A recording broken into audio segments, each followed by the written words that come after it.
Welcome to the deep dive. Today, we're going to be traveling to a realm of, crumbling castles and brooding heroes and all those deliciously dark secrets. Basically, we're diving into the art of writing Gothic fiction. Oh, exciting. Yeah. Yeah. And we've got a, treasure trove of resources to guide us. Articles, even a practical workbook to help us really get into the nitty-gritty.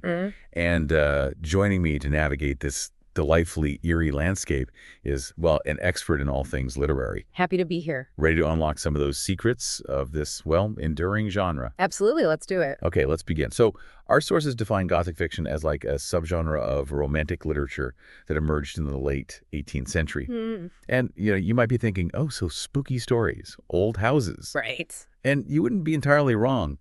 But Gothic fiction, it's so much more than just like jump scares and creepy setting. It really is. One of the things that really sets it apart from, your typical horror story is the way it uses ambiguity and those unresolved endings. Oh, I love that. Yeah, just that lingering sense of unease, that feeling that something just isn't quite right even after you finish the story. Right. It gets under your skin. It really does. It's like the story itself becomes this haunting presence. Yes, exactly. And then on top of that, we find all these subgenres within Gothic fiction, each one with its own unique flavor.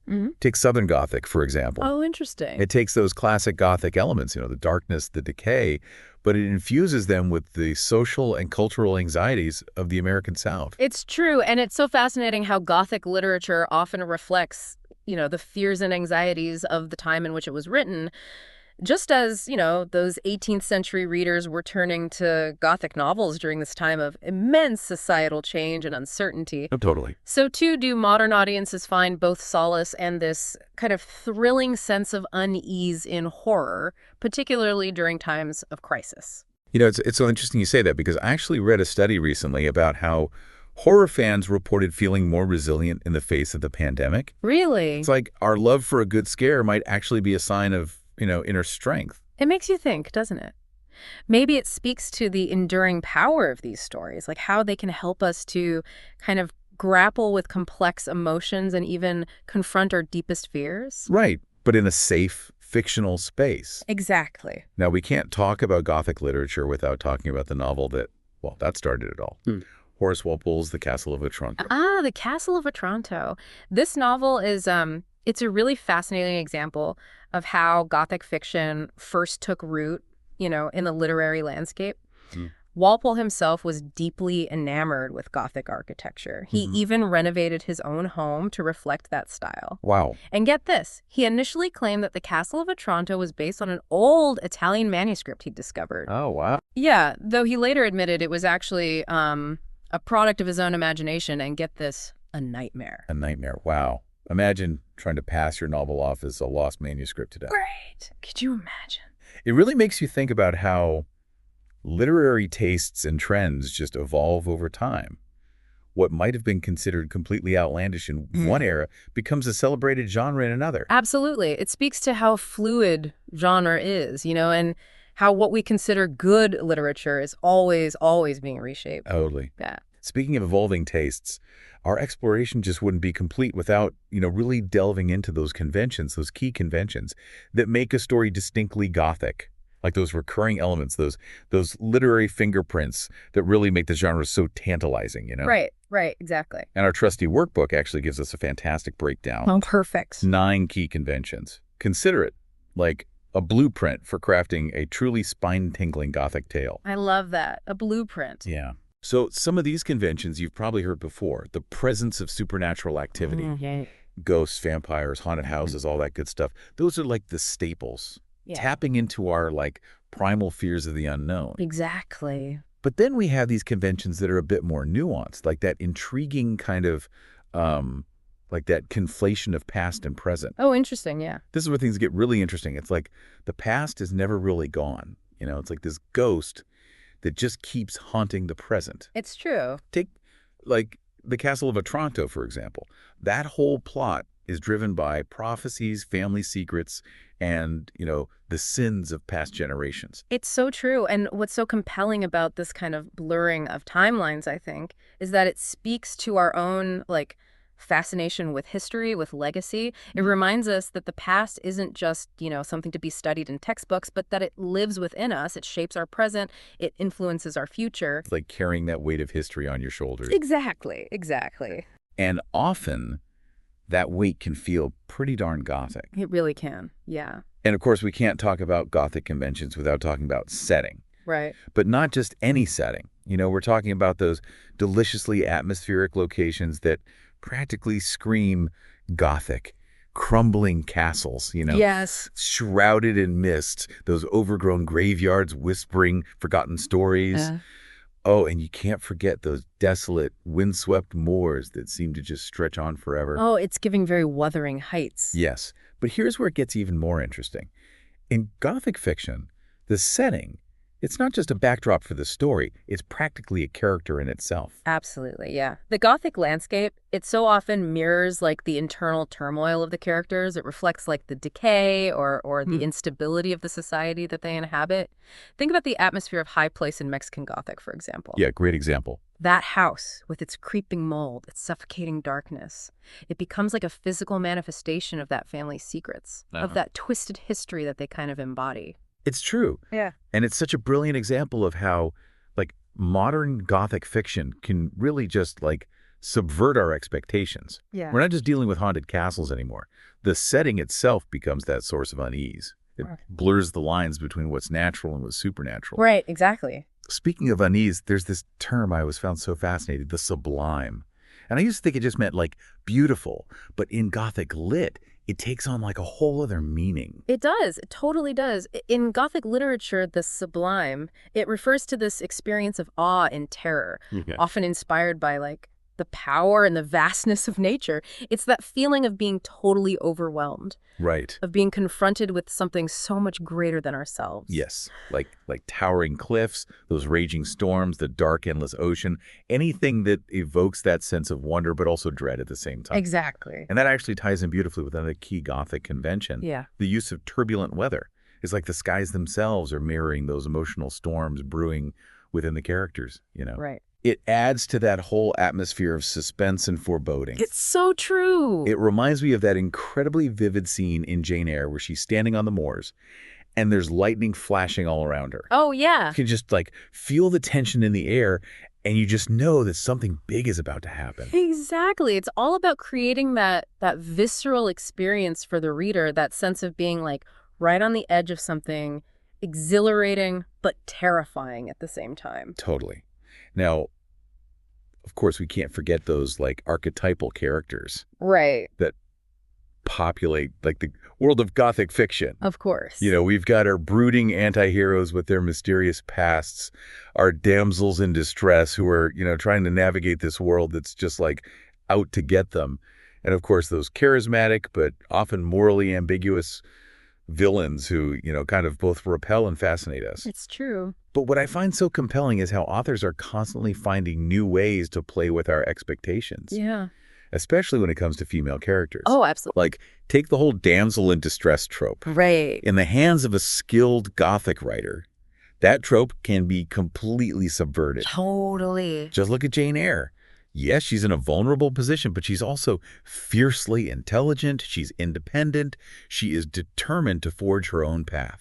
And that just speaks to how the genre itself has, evolved over time to reflect changing social norms and to challenge those traditional gender roles. It's true. The Gothic novel, it's steeped in tradition, but it also has this remarkable capacity for, reinvention. It's like those old Gothic tropes are just ripe for reinterpretation, which keeps the genre feeling so fresh and exciting. Oh, I agree. For both writers and readers. Yes. Speaking of things that are ripe for reinterpretation, secrets. Ooh. Secrets, I feel are the lifeblood of Gothic fiction. Whether it's some long-buried family mystery, a hidden identity, or a transgression from the past that just refuses to stay buried.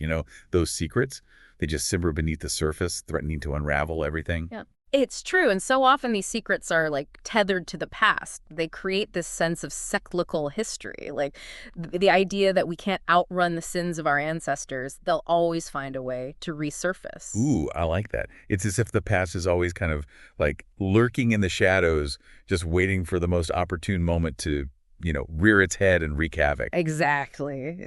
And of course, no Gothic tale would be complete without a few ominous portents along the way. Of course not, right. Dreams, visions, whispers of ancient curses, even those seemingly harmless little superstitions. Right. These all just add to that deliciously eerie atmosphere. Oh, they're so good. And a hint at the darkness that's to come. It's like the universe is dropping breadcrumbs of dread, Right.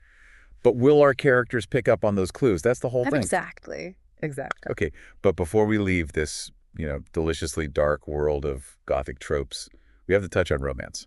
Because even in, the gloomiest of Gothic tales, there's always room for a little bit of passion, right? Always. But this is Gothic romance we're talking about, right? Right. So we can't expect a typical, fairy tale ending.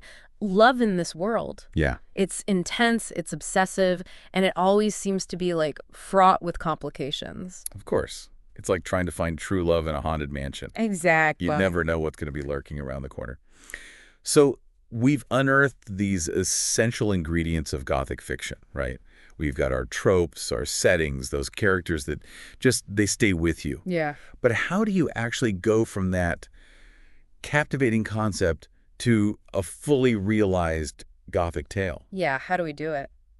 Well, lucky for us, we've got this workbook. Oh, good. And it breaks down the entire outlining process, using that classic 3-act structure as a guiding framework. Okay. Now, I know what you're thinking. 3-act structure, doesn't that sound a little formulaic? Right, it can be a little. Yeah, but our workbook assures us this is meant to be a supportive guide. Okay, good. Not a cage. I like that. A roadmap, not a cage. Okay, I like that even better. A roadmap for our Gothic adventure. So walk us through it. How does this 3-act structure actually play out in a Gothic context? Well, so Act 1, it's all about setting the stage. We meet our protagonists, we get a sense of their world, and then bam, the inciting incident hits, and it just throws everything off balance. Right. It's that initial crack in the facade, that moment that takes the protagonist out of their ordinary life and puts them on this new and often kind of dangerous path. Precisely. And for the perfect example of this, look no further than Jane Eyre. That moment when she arrives at Thornfield Hall, that's what sets the whole story in motion. It's like stepping through a doorway into this whole other world, and it's shrouded in shadow and secrets. Exactly. Okay, so our protagonist is now firmly in this new reality. Act 2 is where things really start to heat up, right? It is. Act 2 is where we see the central conflict take root and really start to grow. Our protagonist is entangled in this web of challenges, internal, external, the works. The workbook calls it the rising action. Okay. It's about building that suspense, upping the stakes, leaving the reader desperate for answers. And if we're talking pivotal moments in Act 2, we have to talk about the midpoint. Oh, yes! The midpoint. This is a turning point in the narrative. Like in Jane Eyre, when Mr. Rochester proposes. Oh, yes. It seems like a happy occasion, right? Yeah. A little beacon of light in this otherwise kind of tumultuous story. But there's a catch. Always a catch. There's always something. Right. It's Gothic, remember. The midpoint is often where all those secrets that have been simmering beneath the surface, they start to bubble up. Yes. Mr. Rochester's proposal, it's tempting, of course, but there are these shadows of doubt, these whispers of hidden truths, and they let us know that Jane's journey, it's far from over. And it makes it so hard to put the book down. Okay, so we've made it through the twists and turns of Act 2, the rising stakes, the unsettling revelations. We've arrived at Act 3. This is it, the grand finale. It all comes down to this. All those threads that we've been weaving together, this is where they converge. We have our climax, the confrontation, the resolution, and hopefully some answers to the mysteries that have kept us, totally hooked. Right. Our workbook actually points to Mexican Gothic as a great example of a Gothic climax. Right. When Noemi confronts those forces at play in high place, it's just masterful. Yeah. That blend of psychological and supernatural, just brilliant. Oh, it's so good. It is. And it's important to remember that the resolution in these stories doesn't always have to be a happily ever after. Right. In fact, some of the most effective Gothic endings are the ones that leave you with that lingering sense of unease. Some mysteries are better left unsolved. Oh, I like that. It leaves you thinking, doesn't it? It does. And the story stays with you long after you've finished it. So there you have it, our deep dive into the world of Gothic fiction. We've talked about its origins, those defining conventions, and how those conventions can be woven together to create a truly spine-tingling narrative. Now, if you're feeling inspired to craft your own Gothic tale, and I really hope you are, be sure to check out that outline workbook in your deep dive resources. It's a fantastic tool for organizing your ideas, bringing those characters to life, and really just, unleashing those deliciously dark secrets lurking in your imagination. Remember, Gothic is a genre that thrives on reinvention. So embrace those shadows, explore the uncanny, and never be afraid to let your imagination run wild. Who knows what eerie delights await?